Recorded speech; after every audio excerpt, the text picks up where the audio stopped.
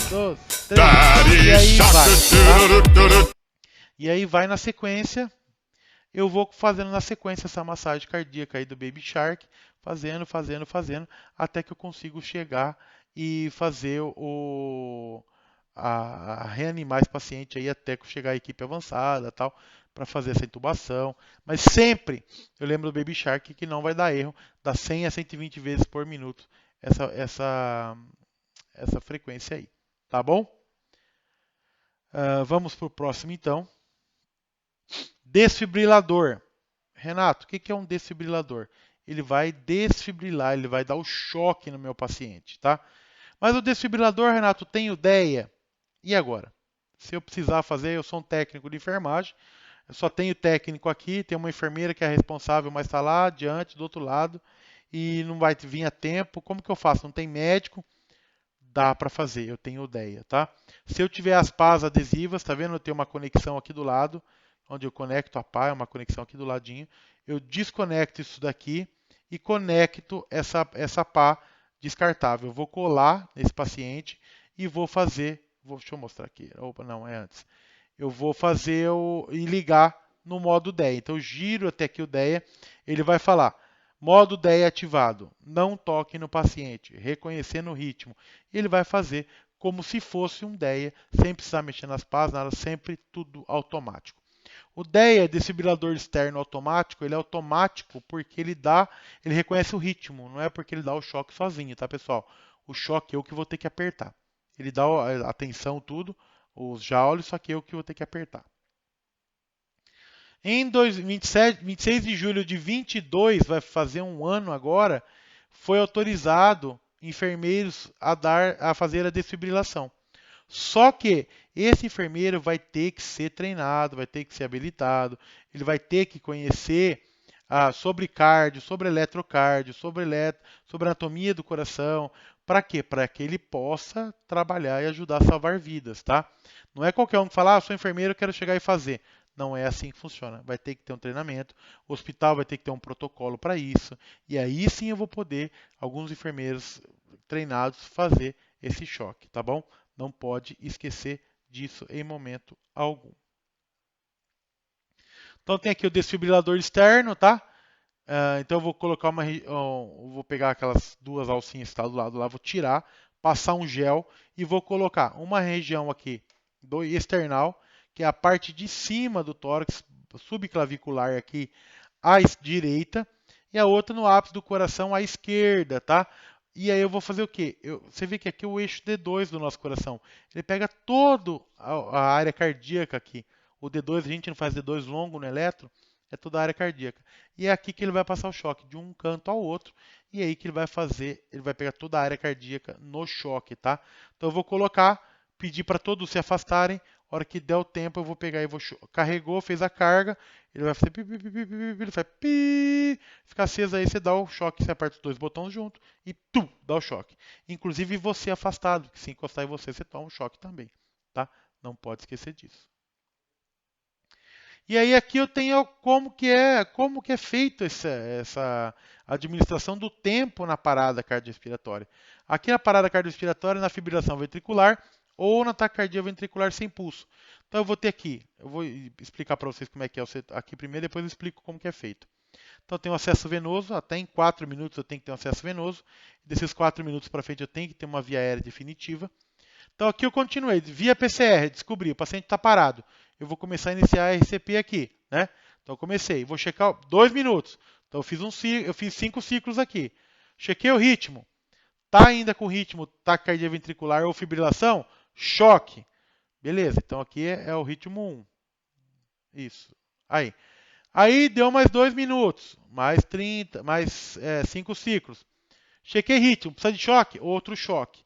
E aí, com 4 minutos de parada, eu vou começar a entrar com a primeira dose de adrenalina. Tá? Então, no 2 aqui, eu vou entrar com a primeira dose de adrenalina. No ritmo 3, na terceira fase, no terceiro ciclo, eu vou checar o ritmo, ainda tá. Falou, é alguma coisa errada. Então, eu vou fazer uma mildarona, que é o antiarrítmico químico. Vou fazer 300 miligramas, 2 ampolas. Vou aspirar e vou fazer puro. Não vou diluir em 1000, não vou diluir em glicosado, vou diluir em 50, vou diluir em 100, não vou diluir em nada. Vou fazer puro e lavar esse excesso. Porque se for alguma coisa química, uma reversão quimicamente, vai me ajudar. E aí eu não preciso dar mais choque, é só massagem. Ah, Renato, não reverteu. Você vê aqui que a adrenalina está de 2 a de mais ou menos 4 minutos. Tem médico que gosta de fazer com 3, tem médico que gosta de fazer com 4, mas o protocolo diz 4. E aí o que? Eu dou outro choque no choque 4, adrenalina. No quinto choque, eu vou fazer a mildarona de novo, a última mildarona. Então o máximo que eu faço de mildarona é 450 miligramas. E aqui eu faço uma ampola só, a metade da dose. Tá? Ah, reverteu ou não reverteu? Continuo fazendo. Adrenalina, massagem e choque. Adrenalina, massagem e choque. Ah, 40, 50, 1 hora, 1 hora e 10, 1 hora e 20. O máximo que eu fiquei foi 1 hora e meia massageando o paciente. Tá? Então, o máximo, eu na minha carreira profissional. Mas tem gente que faz menos, tem protocolo que diz menos, aí depende de cada situação. É o médico que vai dar o laudo final aí. Tá bom? E sempre 200 joules. Tá? Ah, o médico quer que põe 360 joules. Depende da sua equipe. Pode ser que use o 360, pode ser que não. Tá bom? Mas geralmente os monitores hoje são bifásicos, eles usam só o 200 joules mesmo. Tá? Já na parada cardiorrespiratória em assistolia ou a ESP, é diferente. Aqui continua até 2, tenho 4 minutos para definir acesso e até, vamos por aqui, 8, 10 minutos para definir via aérea. E aí eu começo com a RCP, só que eu não tenho símbolo de choque, você está vendo? Que é o protocolo aqui, o protocolo de linha reta, que confirmou a sistolia, é RCP. Então tem aqui RCP nos primeiros 2 minutos. Você vê que aqui, lá no anterior, eu levava 4 minutos para entrar com a adrenalina, porque esse paciente que vai precisar de choque, ele pode voltar no ritmo, porque ele tem ritmo ainda. Já aqui eu não tenho ritmo. Eu tô com o coração ISO, tá? Ou se tem um ritmo é pouco, mas é um AESP. Então não vai me resolver. Então já faço adrenalina logo no terceiro minuto, eu já começo com a adrenalina aqui no segundo ciclo, tá? E eu vou fazendo checa ritmo, ciclo, e vou indo até o final. Ah, Renato, então nesse caso aqui não precisa de ideia. Precisa, você coloca o ideia, porque ele pode. Eu já peguei paciente, pessoal, que fez os 4 ritmos da parada. Ele parou com fibrilação, ele entrou em taquicardia, ele fez um AESP e fez a parada. Aí ele voltou para a ESP, e aí ele voltou, fez uma taquicardia de novo, e aí ele parou definitivamente. Então, quer dizer, fez os 4 ritmos ali em coisa de 40, 50 minutos. E a gente tem que ficar atento, a gente tem que saber lidar com todos eles. Nesse caso aqui, eu não uso antiarrítmico químico, a mildarona. Não preciso. Eu só vou precisar da adrenalina para força de injeção no coração, vasoconstrição, etc. Tá bom? Atenção, eu gosto de chamar muito a atenção de vocês aqui. Para quê? Para a medicação, tá? Estes medicamentos que estudaremos a seguir têm funções específicas que cabe ao médico, CRM, Conselho Regional de Medicina, prescrevê-los e a equipe de enfermagem administrá-los. Não estamos habilitados a prescrevê-los. Por quê, pessoal? Tem setores, tem lugares aí que a intimidade com o médico é muito grande. Ele fala, prescreve aí para mim e tal, o enfermeiro vai lá e prescreve. Não façam isso, dá problema, é contra a lei, tá? É contra o seu código de ética. Você vai ter uma dor de cabeça desnecessária. Então não façam. O que faz? A ideia, pega uma cubinha rim, aqui eu tenho um copo, por exemplo, fazendo com uma cubinha rim. Deixo essa cubinha rim lá em cima, ou uma cubinha daquelas redondinhas, em cima do meu carrinho. Ah, você é enfermeiro responsável? Faz isso, providencia uma cuba e deixa lá. Para quê? Tudo a ampola que for quebrando, eu vou jogando aqui dentro. Quebrou, joga aqui. Quebrou, joga aqui. Quebrou, joga aqui. Fica, além de ficar organizado o carrinho, eu vou ter um controle dessas ampolas. Porque às vezes eu uso aí 20, 30, 40 ampolas de adrenalina, 3 ampolas de atropina, 4 ampolas de fentanil, 6 ampolas de dormonide, etomidato, succinil, e vou usando ampola e vou usando frasco ampola, eu vou jogando ali. E na hora, se eu jogar fora, eu não vou lembrar. E o médico que está lá preocupado também com a parada, ele também não vai lembrar. E aí vocês vão perder, aí a farmácia às vezes é mais chata, ela vai cobrar isso aí de vocês e vai dar problema, tá? Então, joga, depois você seleciona, acabou a parada, acalmou, arrumou tudo, a hora que for limpar o carrinho, põe lá quantas ampolas, vai anotando no papel. 4 de etomidato, 4 disso, uma adrenalina, blá blá blá, e passa pro médico. Doutor, o senhor prescreve para mim isso aqui? Que eu vou precisar checar? Opa, beleza. Ele faz, você pega, leva na farmácia, pega a medicação, vem, repõe o carrinho. É muito mais fácil, muito mais tranquilo, vale muito a pena e dá muito certo, tá? Então eu tenho aqui a adrenalina, a ampola de adrenalina na parada cardiorrespiratória é 1 mg por ml, geralmente é feita EV, tá? Se eu não tenho acesso ainda, a gente pode fazer no tubo, ele faz a absorção lá à base de alvéolo pulmonar, tá? Na hora que vai fazer a troca ele absorve.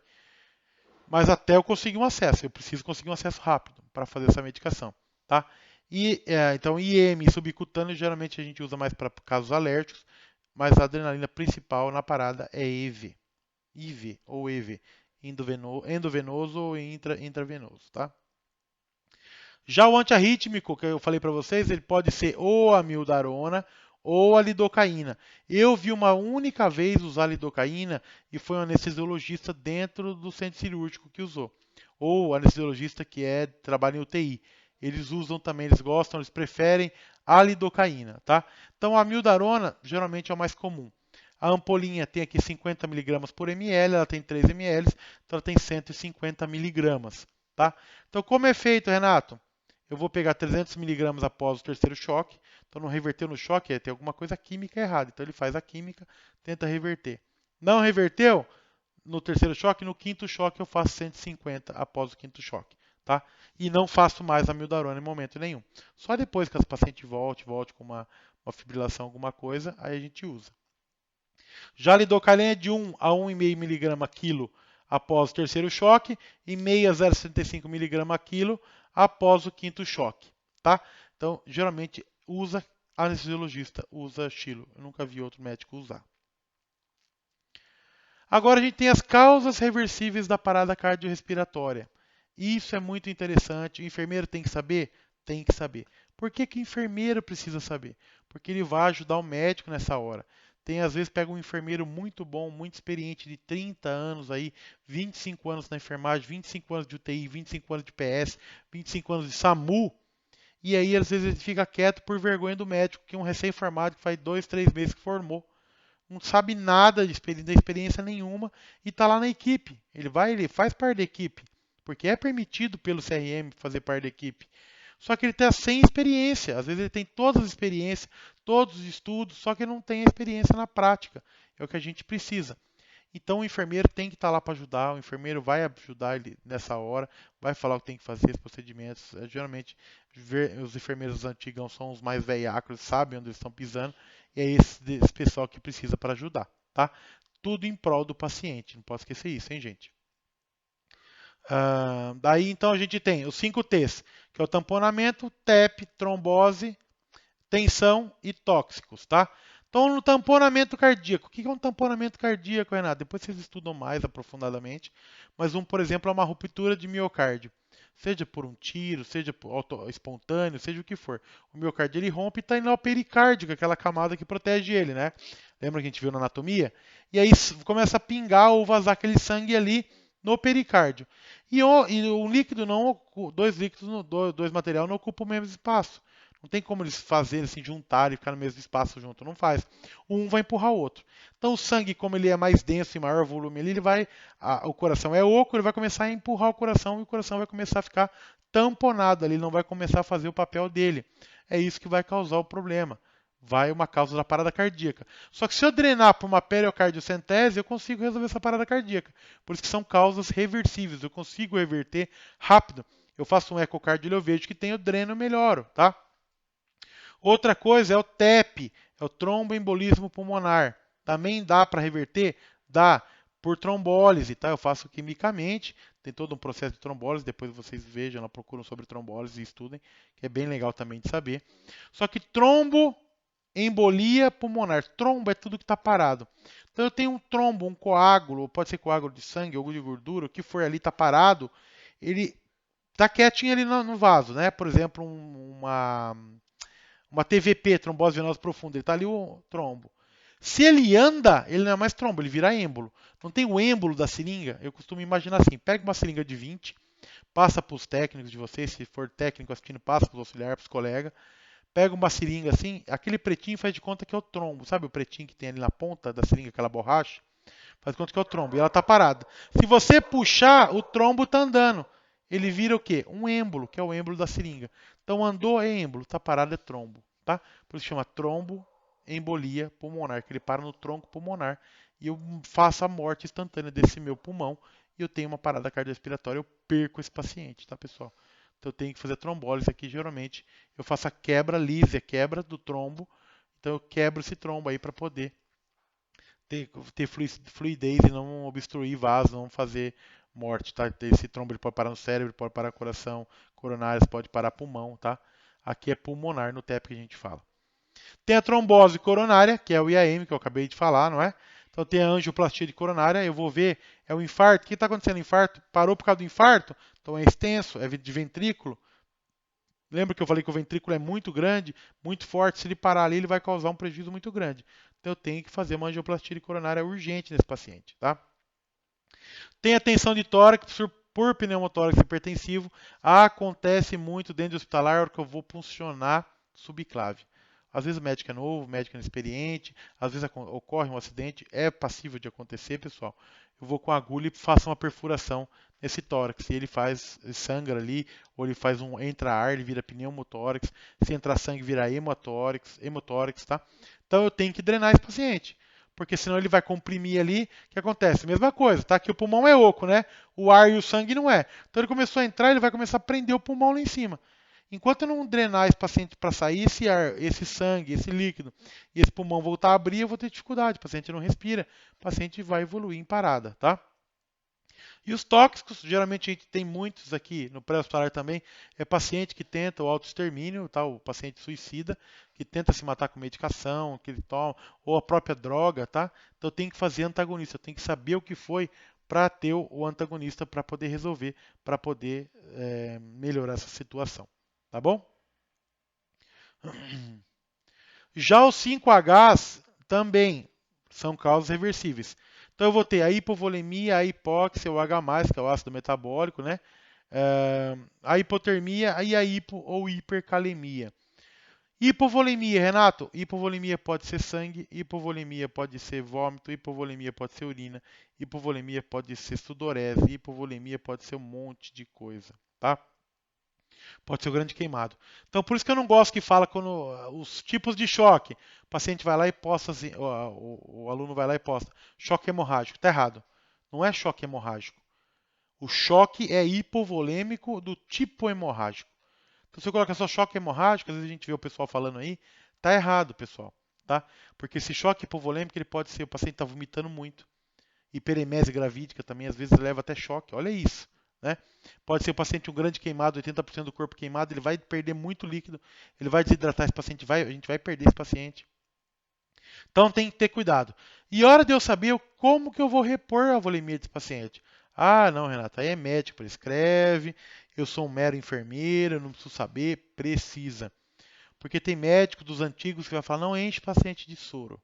Põe 5 litros de soro para correr. Você fala, não, doutor, pelo amor de Deus, não se usa mais. Eu vou fazer o chá da morte aí. O chá da morte é o CHA, que tem a coagulação, a hipotermia e a acidez desse sangue. Eu vou alterar ele se eu diluir esse sangue. Ele vai virar um chá mesmo. Por isso chama chá da morte.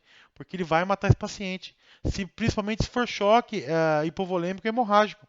Se eu for colocar muito líquido, eu vou diluir. Eu tenho que colocar concentrado de hemácia. Eu tenho que colocar concentrado de aquela. Não é plaqueta, é plasma. Eu tenho que colocar isso aí. É coisa que vai fazer repor a volemia de forma correta. Porque se ele está perdendo sangue, eu vou colocar água, eu vou substituir o sangue por água. E não é isso que a gente quer. Então o enfermeiro tem que saber. Tá bom? Aí eu tenho aqui a hipóxia, que é a via aérea avançada. Então esse paciente está perdendo ar por quê? Acontece muito com o idoso. O idoso está como? Está lá dormindo na cadeira de balanço, assim, né? E aí cai a dentadura. A dentadura vai para frente, para frente, para trás. Aí ele acorda meio assustado, puxa a dentadura para lá atrás. Renato, não acontece. Acontece. É o ovácio que a gente chama. Obstrução de vias aéreas por corpo estranho. Aí chega o paciente parado para mim lá no hospital. Ué, mas está parado? Por que está parado? Ah, vamos ver. A hora que laringoscopa esse paciente, eu vou fazer a laringoscopia, né? Eu vejo a dentadura lá, pego o amaguil e puxo essa dentadura. O paciente volta a respirar ou tem que reanimar um pouquinho, mas ele já volta ali a ter batimento cardíaco. Parou por causa dessa obstrução. Então tem que tomar cuidado. Às vezes é criança, tem alguma outra coisa obstruída, tem que tomar cuidado. O 3 é o H+, que é o ácido metabólico, então a minha descompensação, o meu pH sanguíneo está alterado, e às vezes se altera muito eu posso ter falência, tá? Ele pode ir de 0,25 a 0,35 até 40 e pouquinho, mas não posso deixar passar disso. O ideal é 35, tá? 7,35. Esse é o meu pH ideal do sangue, e se eu passar, eu posso ter óbito para mais ou para menos. Então eu tenho que corrigir com bicarbonato. A hipotermia, manter a térmica, manta térmica nesse paciente, ou soro aquecido, ou circulação extracorpórea. Aqui na nossa região, geralmente a gente pega pouco paciente com hipotermia. Mas o ideal é fazer o quê? Aquecer esse paciente. Ah, tem soro? Põe soro aquecido. Tem lugares que tem um equipamento próprio para aquecer soro. Aquece, pega no centro cirúrgico, põe soro aquecido desse paciente, tá? Para voltar à temperatura normal desse paciente. Porque ele dá alteração, tem alterações em eletro, a onda J que às vezes a gente encontra lá, que é a onda da hipotermia. Então tem que tomar bastante cuidado, que ele altera muito no coração. E o 5 é hipo ou hipercalemia. Hiper K de potássio, tá? Não é calcemia, não é do cálcio, do Ca, é do K, do potássio. Então, hipopotassemia vai causar problema no meu coração, bomba de sódio e potássio ele vai ter alterado. E a hipercalemia também. A hipercalemia ela acontece muito quando eu tenho rabdomiólise, paciente que teve muito trauma, teve um trauma por esmagamento, ele tem a quebra dessa mioglobulina, que é a célula do músculo cardíaco, do músculo afetado, ele dissolve e entra no sangue. Ele libera muito potássio. E esse potássio cai na corrente sanguínea. Como que eu vou saber? A urina cor de Coca-Cola, a hora que eu sou dos pacientes, aquela urina escura, e o potássio estourado, tá? E acima de 8, esse potássio é muito perigoso para o paciente. Ele dá uma parada cardíaca franca que eu não consigo reverter esse músculo cardíaco, tá? Que é usado para fazer sacrifício de animais. A hora que vai sacrificar, eles sedam e fazem essa parada por cloreto de potássio, tá? E se tiver muito alto, tem que tirar. Daí eu vou fazer o gluconato, ou eu vou fazer uma filtração por hemodiálise. Aí o médico vai decidir o que ele vai fazer. Geralmente é o gluconato de cálcio que eles usam imediatamente lá. Então vocês vão ver muito em parada cardíaca. Observe aí que vocês entrarem na parte da emergência, pessoal novo está entrando na enfermagem agora, vocês vão ver que eles vão usar muito em parada. Mesmo sem resultado nenhum, eles vão pedir para fazer bicarbonato e vão pedir para fazer o gluconato, porque são causas que podem ser reversíveis, que podem retirar esse paciente da parada, por causa de que às vezes tem um distúrbio que a gente ainda não viu, até chegar aos exames. Tá bom? Posicionamento da equipe. Agora a gente vai falar um pouco como essa equipe é posicionada, tá? Como que eu vou localizar? Isso aqui foi uma cena de Covid. O paciente, então, estava aqui, teve uma parada dentro do setor de Covid.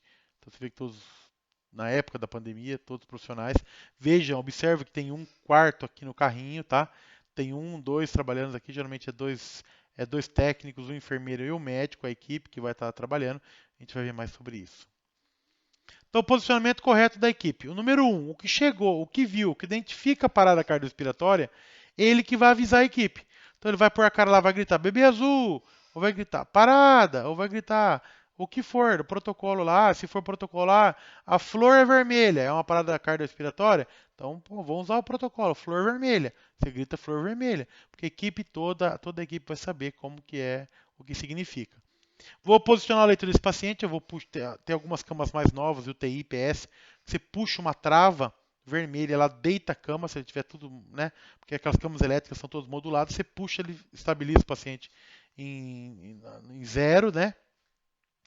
E inicia a compressão da massagem cardíaca, tá? Então você vai iniciar essa compressão aí 30 para 2 e vai fazer Essa massagem, 32. Você precisa ventilar esse paciente? Se tiver entubado, não. Eu zero os parâmetros, zero as pressões do ventilador e aumento o PIP o FI para 100% e só massagem cardíaca nesse paciente, tá? Até chegar a equipe, chegar o número 2. Quem que vai vir esse 2? Aí preferencialmente o enfermeiro. Por que o enfermeiro, pessoal? Porque é ele que vai começar a tomar as condutas, ele que geralmente é a cabeça do setor. Geralmente a gente vai ter 3, 4, 5, 6, até 10 técnicos no setor e para um enfermeiro. Então ele vai ter que vir, ele vai ter que assumir, ele vai ter que fazer o relatório, ele vai ter que fazer a SAIDS paciente depois, tá? Então ele vai trazer o carrinho de emergência, ele vai colocar a placa rígida, que eu também não consigo colocar sozinho. Eu posso girar esse paciente e colocar a placa, eu posso levantar esse paciente e colocar a placa. Tem vários métodos para a gente colocar essa placa, tá? Colocar os eletrodos e monitoriza no desfibrilador e checa o ritmo. Por que eu tenho que pôr no desfibrilador? Porque se eu colocar no monitor, vai ter problema. Porque a hora que se eu precisar dar o choque, pode ser o risco que eu tenho o risco de queimar esse monitor. Então eu tiro o monitor rapidinho, coloco distante os meus eletrodos aqui no peito do paciente, porque deixar livre o lugar onde eu vou colocar as pastas, que a gente já viu lá como coloca, e vou começar e vou ver como é que está esse ritmo. É ritmo chocável ou não é, tá? Monto o painel de frasco de aspiração, fluxômetro de O2, umidificador com extensão, deixo tudo montadinho, belezinha, se não estiver, tá? Porque o TI geralmente fica montado, mas setores como ala, assim, de clínica médica, clínica cirúrgica não fica. Ventilar o paciente com ambu, bolsa, máscara, válvula, 30/2, até a obtenção de via aérea. Se o enfermeiro chegou primeiro, o médico ainda não veio, que ele é especializado, que ele sabe passar máscara laringe aí, tiver em mãos, ele pode passar, fazer uma via aérea avançada ali, uma supraglótica, para fazer a ventilação desse paciente. Caso contrário, fica só no ambu e vai ventilando esse paciente com o ambu, tá?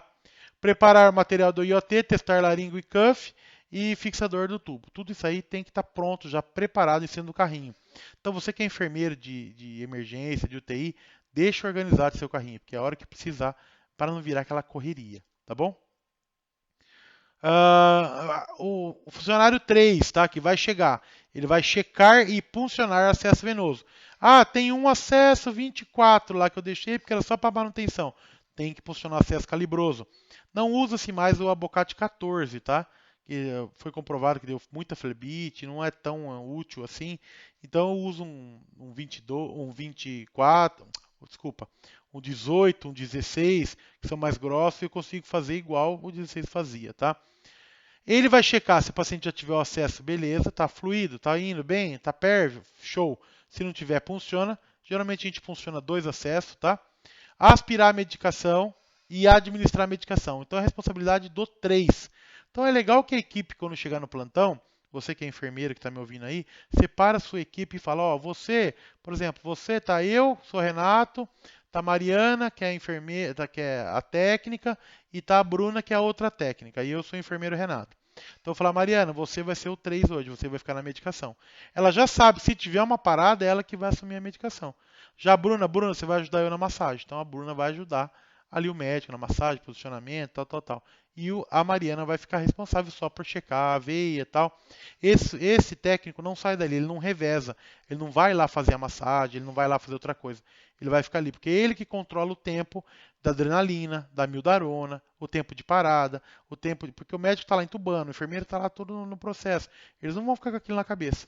E você vai estar de olho no relógio ali, falando, ó, deu 3 minutos, faz adrenalina. Ah, deu o terceiro choque, faz a mildarona.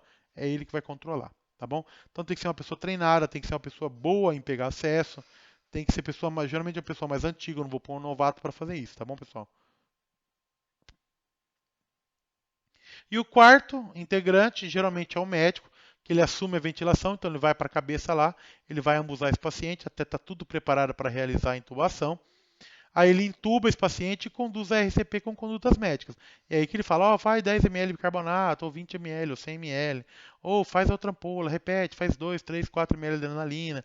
Não, agora faz 20 ml de gluconato e tal. Ele que vai falando, ah, passa um soro, faz isso, faz aquilo. Tá bom? É ele que vai tomar. E após a intubação orotraqueal, no ciclo de massagem, 2 minutos e uma ventilação para cada 6 segundos. Está entubado, então eu vou massagear 28, 29, 30, 1.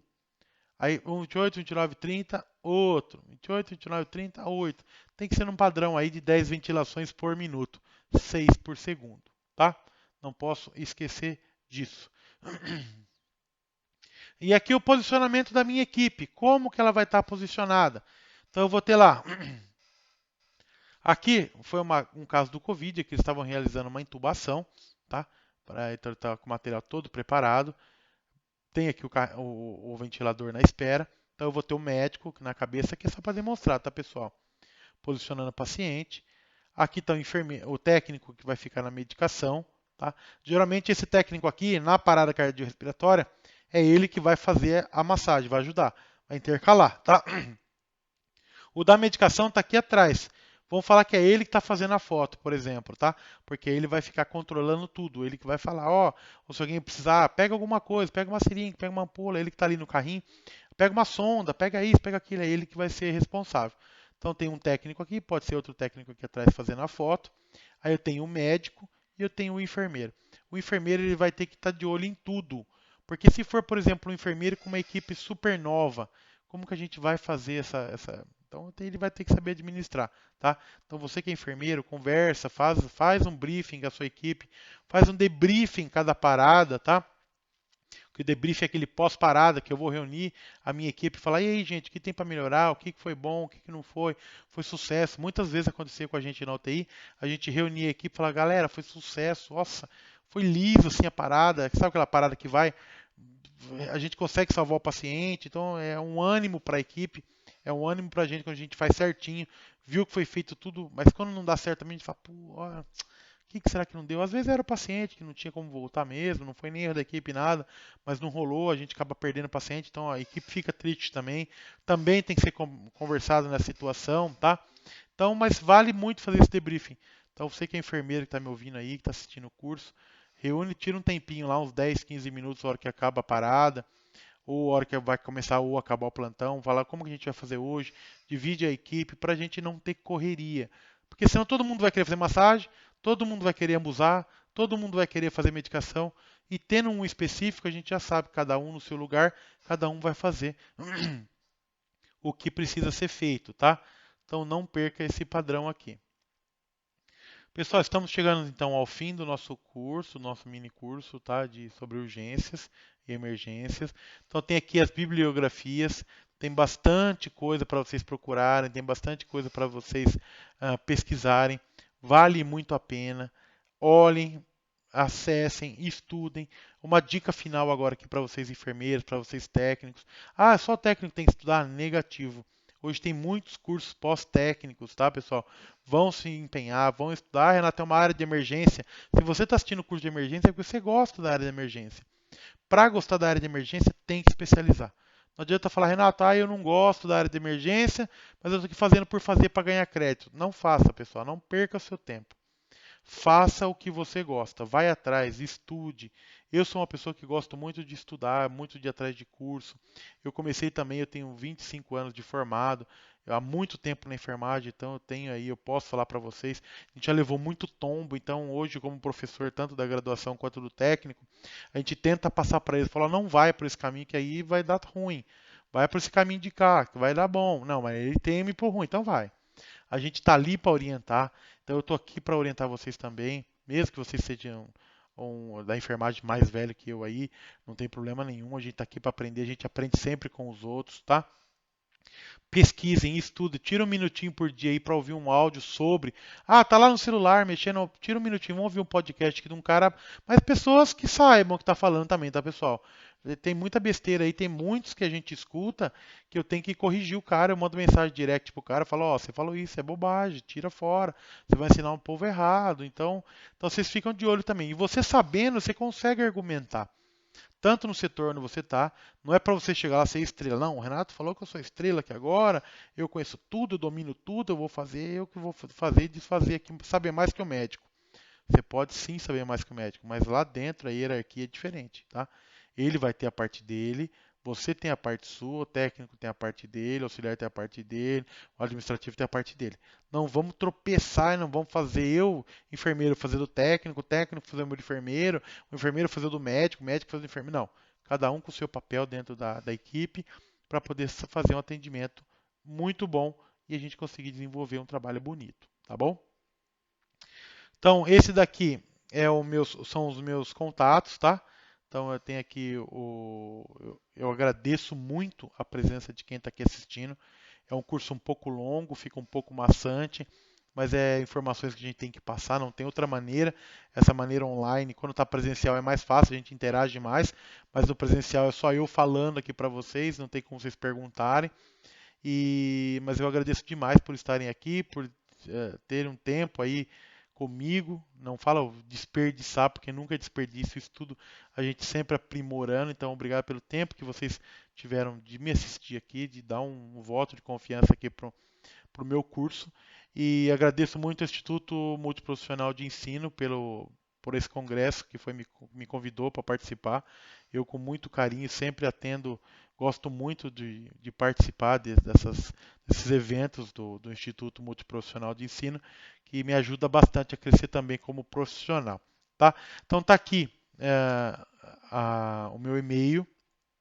Renato, eu preciso conversar com você, eu preciso saber como é que é o e-mail, eu preciso saber como é que é isso, como é que é aquilo, tenho algumas dúvidas.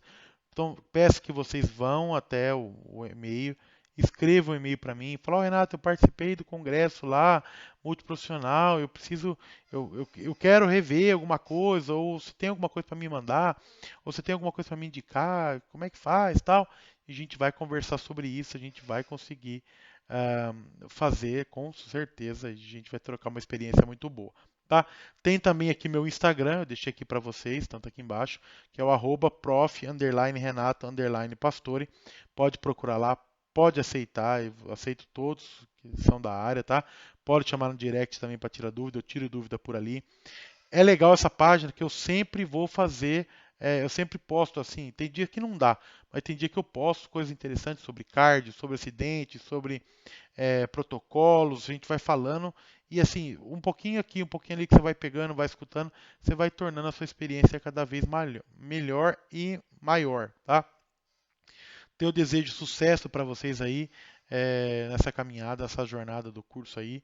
Estou mesmo à disposição. Qualquer dúvida, pegue o meu contato e me mande. Então, a primeira aula foi a parte de anatomia e a parte de fisiologia do coração, que são áreas assim que vocês precisam saber. Eu pego muito no pé dos alunos, eu falo para eles assim, ó, vamos mirar nisso aí porque a gente vai usar muito.